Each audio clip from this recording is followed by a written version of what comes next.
Bienvenue dans le podcast à contre-courant, le podcast des mères audacieuses, le rendez-vous inspirant qui met en lumière des femmes et des hommes qui ont choisi de redéfinir leur trajectoire, de créer leur propre voie et de conquérir leur indépendance. Je suis votre hôte, Nathalie Grimaud-Morvillet, et je suis honorée de vous accompagner dans ce voyage extraordinaire. Après plus de 15 ans en tant que salariée dans le domaine du marketing digital et après 4 discriminations à la maternité, j'ai décidé de prendre mon indépendance pour mieux profiter de mes enfants sans renoncer à ma carrière professionnelle. Avec la tribu digitale, j'aide désormais les parents à en faire de même. Dans ce podcast, à chaque épisode, nous vous présenterons des histoires captivantes de mères audacieuses, de pères engagés, mais surtout de parents déterminés qui ont trouvé le courage de se réinventer pour mieux concilier leur vie personnelle et professionnelle. Qu'il s'agisse de maman, de papa ou de famille, notre podcast est un espace où chacun peut trouver une source d'inspiration, de conseils et de perspectives pour embrasser un avenir empreint de flexibilité, d'épanouissement et de conciliation ainsi que de succès. Si vous êtes à la recherche de nouvelles manières de penser et ou de travailler ou encore d'astuces, c'est le podcast qu'il vous faut. Prenez dès à présent votre boisson préférée et c'est parti. Retrouvons-nous dans le nouvel épisode du jour. Bonjour à toutes et à tous et bienvenue dans notre podcast à contre-courant, le podcast des mères audacieuses.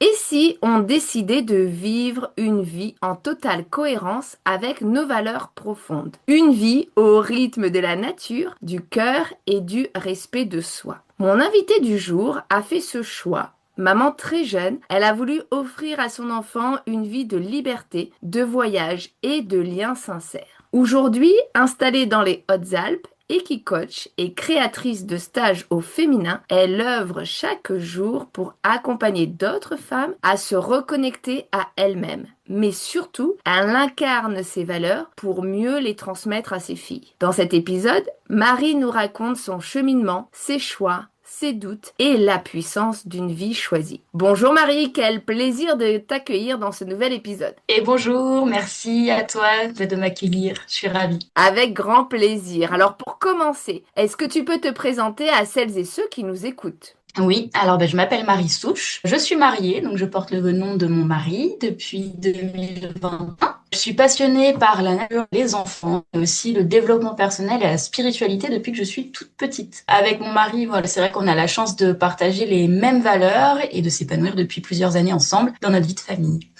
Génial. Alors justement, tu es mariée, mais depuis quand es-tu maman et combien d'enfants as-tu ? Alors, je suis maman depuis mes 23 ans, donc depuis 2015. Donc, on est une famille recomposée. J'ai aujourd'hui donc 2 filles qui ont bientôt 5 ans et bientôt 10 ans et une belle-fille qui va avoir 9 ans. Et j'ai aussi été maman de bébés papillons, comme je les appelle, qui sont encore un peu tabous et justement, j'accompagne beaucoup les femmes autour de ça. Donc, avec une IVG, une grossesse extra-utérine et une fausse couche. Voilà. Ok.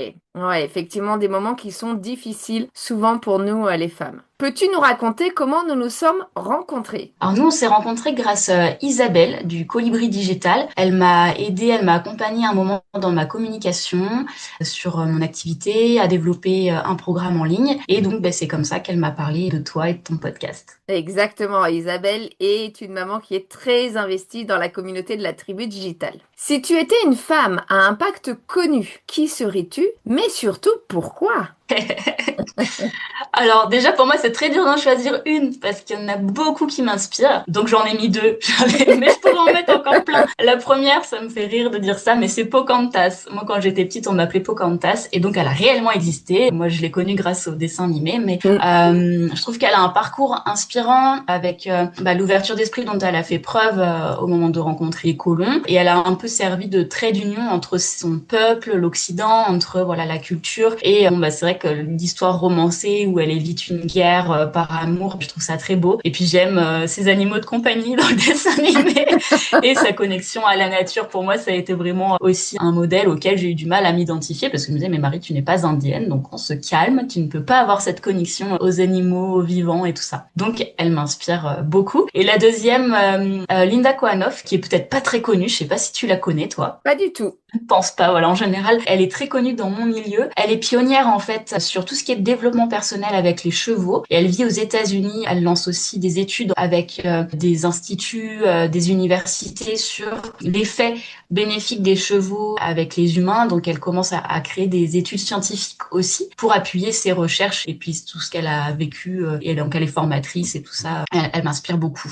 Ah, génial. Ben, je ne la connaissais pas. Bon, Pocahontas, si. Un peu comme toi, grâce au dessin animé. Et effectivement, c'est original, mais en même temps, comme tu dis, elle a réellement existé et effectivement, elle a fait une sorte de trait d'union entre son peuple et puis du coup l'Occident qui arrivait là pour la première fois. Alors, pour entrer dans le vif du sujet, tu es devenue maman très jeune, donc à 23 ans, avec déjà une envie forte de rester nomade, de rester connectée à la nature, aux animaux, etc. Qu'est-ce qui t'a poussé à faire ce choix de vie?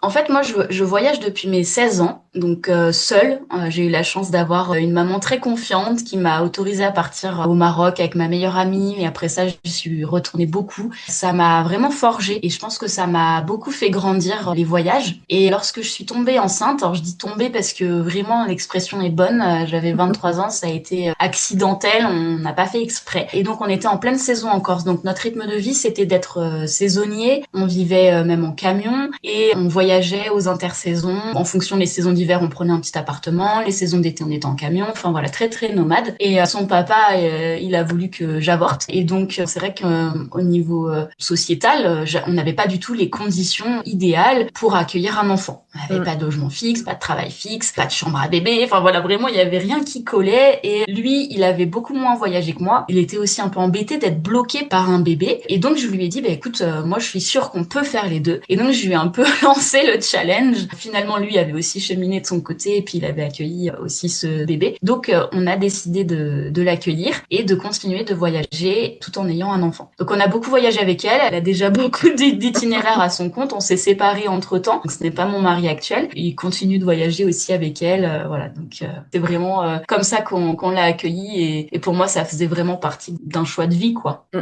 Ouais, je comprends. C'est vrai qu'effectivement, là, comme tu le dis, tu ne rentrais pas déjà dans la case de il faut avoir un appartement, un boulot stable, une chambre pour accueillir le bébé, etc. En tout cas, toi, ça t'a pas fait peur. Et puis, tu as réussi à convaincre le papa que c'était aussi bien pour lui et qu'il pouvait dépasser ses peurs. Alors après, c'est vrai on s'est quand même sédentarisé avec son arrivée. On a pris un appartement fixe, mais on a continué les voyages et les saisons, mais sur un secteur fixe. On a arrêté quand même la vie en camion. C'est vrai que ça devait être plus simple quand même pour pouvoir gérer, en tout cas les premières semaines, les premiers mois. À l'époque, quelles étaient les valeurs qui te guidaient et est-ce que depuis elles ont évolué ou pas? Je pense que la valeur principale, c'était la liberté. Et c'est vraiment aussi pour moi ce que m'inspirent les chevaux et le voyage. J'ai toujours voulu être libre d'aller, de venir, de découvrir. Il y a vraiment cette sensation de liberté qui est très chère à mon cœur. Et il y avait aussi toutes les valeurs du voyage. Donc pour moi, il y a l'altruisme, la curiosité, l'ouverture d'esprit, le non-jugement, le respect des cultures d'autrui, des autres. Voilà, et j'en oublie encore certainement, mais c'est les principales là qui me viennent. Ouais, c'est clair. Après ça, bon, tu t'es installé, on va dire, de manière plus fixe dans les Hautes-Alpes. Et puis, tu es arrivé à l'équicoach et à la thérapie comportementale. Qu'est-ce qui t'a fait prendre ce chemin? Qu'est-ce que les chevaux, la nature t'ont appris peut-être sur toi et que tu souhaites aujourd'hui transmettre aux femmes que tu accompagnes? Eh bien, déjà, quand ma fille est arrivée, moi, je voulais pas du tout la scolariser. Je voulais pas justement la faire rentrer dans cette case-là. Je voulais lui offrir vraiment une autre éducation. Hélas, avec la séparation, on a convenu de la scolariser, que c'était le plus simple pour elle. Et puis sûrement que c'était bien comme ça, hein. Et finalement, donc avec l'école, le rythme saisonnier n'était plus viable pour moi parce que du coup, je travaillais tous les week-ends, les vacances scolaires. Enfin, c'était vraiment pas adapté. Et alors, déjà, ça naissance, j'avais commencé à démarrer une activité de thérapeute psychocomportementale. Donc ça, c'était déjà un petit peu en place. Mais au fur et à mesure, je me suis rendu compte que j'ai vraiment eu un switch dans ma tête. C'est que je me souviens très bien en cabinet, j'attendais ma cliente et puis en fait, je me disais, oh, imagine Marie, ta salle d'attente, elle est pleine.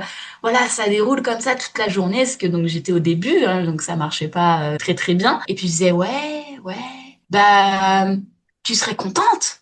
Non, non, pas du tout. Du coup, mais comment ça, tu serais pas contente? On a fait tout ça depuis des années, t'es en train de te former et là, tu te dis que non, tu serais pas contente. Je dis, ah ben non, moi, j'ai pas du tout envie d'être enfermée dans un cabinet, quoi. Et du coup, c'était vraiment, je me souviens, ce dialogue intérieur. Et du coup, c'est là que je me suis dit, ben, il me manque quelque chose. Et très peu de temps après, ma jument est arrivée dans ma vie, donc d'une manière très magique. C'est une dame qui me l'a donnée, quoi. Et du coup, ben, quand elle est arrivée, je me suis dit, waouh, alors tu fais de la méditation depuis 10 ans, t'es vraiment dans un parcours de développement personnel depuis mes 16 ans, quoi. J'étais en stage, en formation et tout ça, donc ça faisait déjà plus de 10 ans. Ah bah t'as rien compris. Je me suis dit là, c'était trop facile là. J'ai dit quand t'es avec les chevaux, c'est tellement, ça prend une autre ampleur. Ils viennent vraiment chercher, elle est vraiment venue chercher des trucs qui étaient enfouis. Elle m'a vraiment mis face à des émotions très fortes. Et du coup, j'ai commencé à faire un gros travail sur moi-même. Et donc de là, je me suis dit, waouh, c'est vraiment énorme. Donc tout en même temps, à chaque fois que je regardais un documentaire sur l'équithérapie, ou je pleurais, ça me touchait tellement. Donc j'ai lu le livre de Linda Koanoff qui s'appelle Le Tao du cheval, que je vous recommande si ces deux sujets-là vous intéressent, qui pareil me touchait. Je disais mais c'est incroyable, elle a des origines ukrainiennes comme moi, elle a une jument noire comme moi. Il y avait plein de similitudes comme ça. J'ai appelé ça dans ma vie la prophétie Koanoff, vraiment. En fait, les rails s'alignaient vraiment les unes après les autres. Et puis il y a eu l'arrivée du Covid. Juste avant le Covid, donc j'étais aussi enceinte de ma deuxième fille, et là j'ai eu une grosse crise professionnelle, et je me suis dit, parce que je continuais toujours à travailler en tant que saisonnière à côté de mon activité de thérapeute, et là je me suis dit, oh j'en ai marre, j'arrête tout, j'ai rendu mon statut d'auto-entrepreneur, j'ai tout fermé, mais j'avais toujours ma jument qui continuait de me stimuler, et puis j'ai eu une très bonne amie qui m'a dit, mais Marie, pourquoi tu fais pas la thérapie avec les chevaux? Je disais, mais non, je peux pas, j'ai pas de formation. Et puis je regardais un peu les formations, puis en fait, il y a rien qui me convenait. Je me disais, bah, ça fait déjà 6 ans que je suis thérapeute, donc ça fait 12 ans que j'ai commencé mes formations. J'ai quand même fait 6 ans de formation en tant que thérapeute. J'ai dit, j'ai pas du tout envie qu'on me réapprenne à avoir une posture de thérapeute. Ça pour moi c'était ok.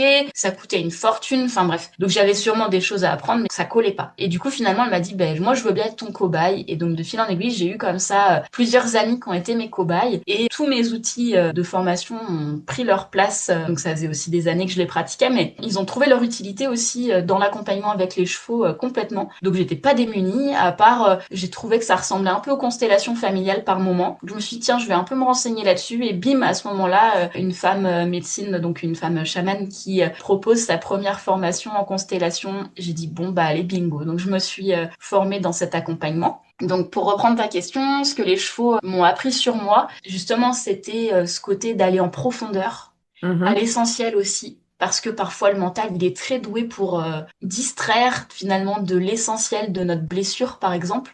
Ouais. Il peut nous raconter plein d'histoires pour pas qu'on aille travailler là où ça fait vraiment mal. Et donc les chevaux, bah en fait, ils nous amènent là où il y a besoin vraiment. Ils m'ont appris à être beaucoup plus authentique, et puis aussi à poser mes limites. C'est encore en cours.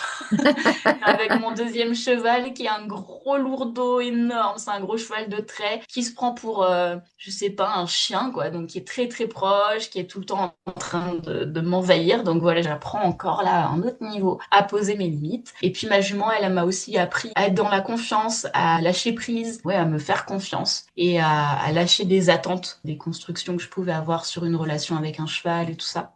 Et ouais, de manière générale, ils m'apprennent beaucoup sur ma gestion émotionnelle, sur ma posture. Et dans ma vie de femme, ça m'a beaucoup aidée aussi, avec mes enfants par exemple, pour la pose de limites.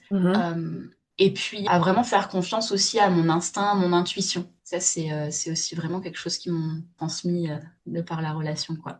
Et donc, bah, c'est ce que je transmets aussi dans mes stages, dans mes soins avec les chevaux, aux femmes que j'accompagne. Il y a beaucoup aussi la notion de passage. Tout à l'heure, je parlais des deuils périnataux. Ben, ça, c'est des choses aussi que j'accompagne beaucoup.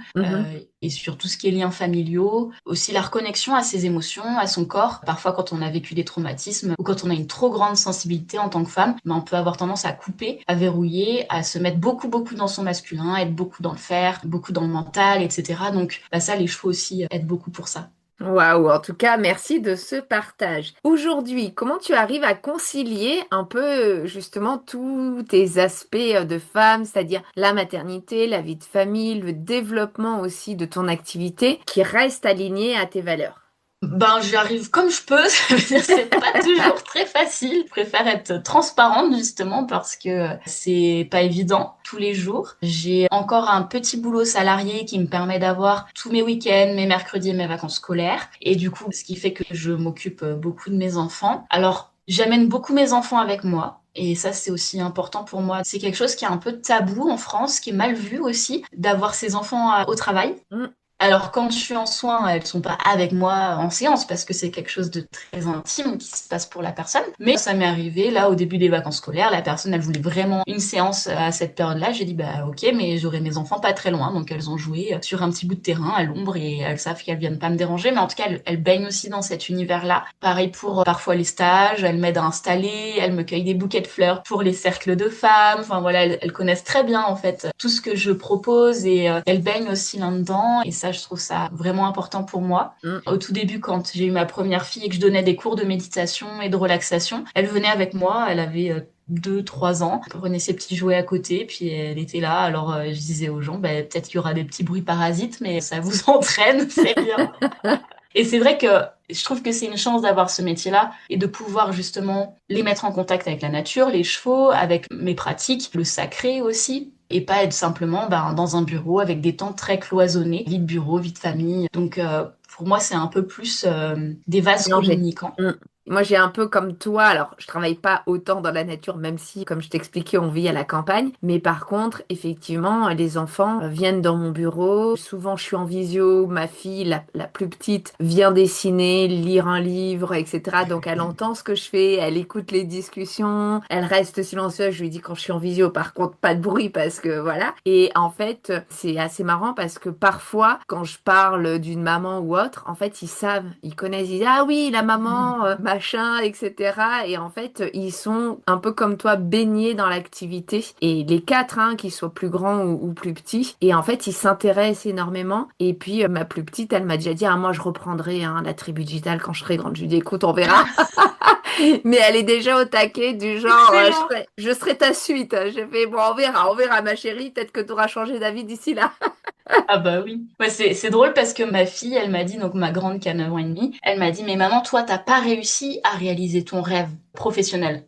Je dis, bah, pourquoi tu dis ça? Elle me dit, bah, parce que tu voulais être vétérinaire quand t'étais petite. Je dis, ah oui, mais je voulais être vétérinaire quand j'étais petite parce que je savais pas tous les métiers qui existaient, en fait, Mm. avec les animaux. Et en fait, heureusement que j'ai été très nulle en maths et que j'ai pas pu passer en scientifique et que j'ai pas pu faire vétérinaire parce qu'en fait, ça me conviendrait pas du tout, quoi. Aujourd'hui, quand je vois le métier, même s'il est très chouette et que heureusement qu'il y en a qui le font, moi, je me dis que ça me convenait pas du tout, en fait. Et du coup, je lui dis, mais tu rigoles ou quoi? Je dis, moi, je fais le métier de mes rêves. Donc, je lui ai redit, je travaille avec les chevaux, j'accompagne les femmes et les enfants. C'est exactement ce que j'avais dit quand j'avais son âge. Moi, j'accompagnerai les femmes et les enfants. Et quand j'avais 18 ans, à l'époque, la formation d'équithérapeute, elle accompagnait que les publics handicapés. J'avais dit non, moi, c'est pas ça que je veux faire. Je veux faire du développement personnel, de la psychothérapie avec les femmes et les enfants. Et si ça existe pas, je l'inventerai. Je me souviens, j'avais dit ça à 18 piges. Et après, au moment de me lancer, j'étais là, mais tu t'es pris pour qui d'avoir dit ça et tout. J'avais complètement perdu cette fougue-là de l'enfance, de l'adolescence. Et du coup,